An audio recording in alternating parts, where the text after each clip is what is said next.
Welcome back in. Well, it may not be something that's talked about often, but help is out there. Veronica and Annette are here with us from Mercy Health so we can learn a little bit more about pelvic floor rehab. Ladies, thanks for being here today. Thank you for having us. Absolutely. So you're physical therapist for Mercy Health. And yeah, it's not something that we talk about all the time, but it's super normal, and why not? So first of all, let's start with what exactly, and I think we're about to look and see here, what exactly is the pelvic floor? What are we talking about? So all humans have a pelvic floor. We'll just be referencing this female pelvic floor model just so you can kind of get a better idea. The pelvic floor muscles are comprised of a 3-layer muscle group that attaches on the base of your pelvis, kind of like a hammock.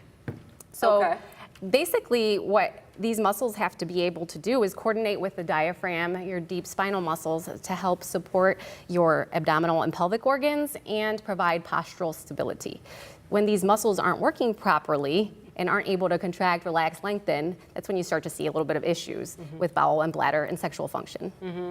And I think many women out there, you understand, it's maybe after you had a baby or you know, as we get older, you jump rope, you go on the trampoline, things like that. It just, stuff happens. Yes. So let's talk a little bit then about pelvic floor therapy and what exactly that is and how that can help people. So yes, so sometimes you can have underactive muscles, overactive muscles, or a combination of both. And basically pelvic floor therapy is here to help get that balance back for you, to get the strength, coordination, endurance, range of motion, and flexibility so you can have optimal pelvic health function. Okay. So how effective is it? How are we feeling afterward? Is it a couple visits, a long length of time? It's really amazing the different diagnoses that we treat. It's amazing, and the pelvic floor in itself is an amazing function. So if you could think about it as we're sitting here, everything, gravity's kind of pulling everything down, and this is for males too. Everything's kind of pulling everything towards the center of the earth, and so your pelvic floor has to figure out, okay, where am I in space and time? It has to have a certain tone to keep everything up and in, but it also has to allow things to come out. And it has to allow things to come out at the correct time. Wow. So it's just this phenomenal system that's automatic, but also has to allow you to make a choice about it. For example, right now would not be a good choice. But that's interesting to think about it that way. Like, our bodies are amazing at what they're designed to do. For sure. But then it's not surprising then that every once in a while they might not do what they're supposed to do. Yes. Yeah. And so that can happen for, after surgery, if a gentleman or if a man has gone through the prostatectomy removal, a woman has had a baby, or time has passed. And so we see a myriad of cases. I mean, just across the board, right? It's amazing what different people come in with different diagnoses and problems. And it is incredible what we can do just to find out how to do a proper Kegel, how strong you are, where that muscle is, why do we call it a Kegel? We do because Dr. Arnold Kegel in around 1948 decided to do a big experiment with women who had children who had leakage.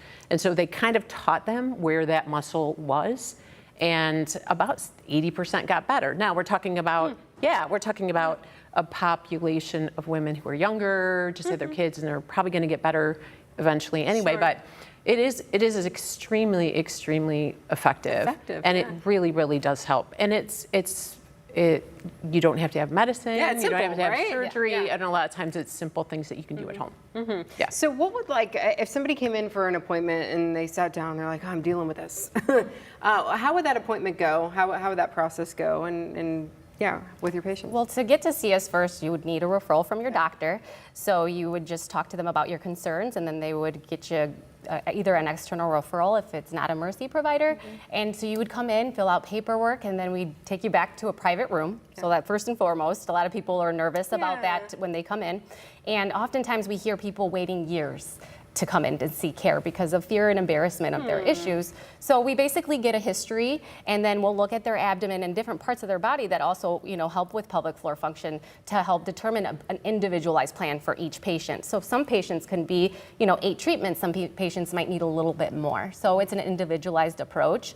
There is an internal assessment that is not absolutely necessary. It's with a patient's consent. And so we always talk about what a patient's comfortable with. If they're not, we never have to do one. So ultimately, it's an agreement between the provider and the patient on how to get them better and what that looks like.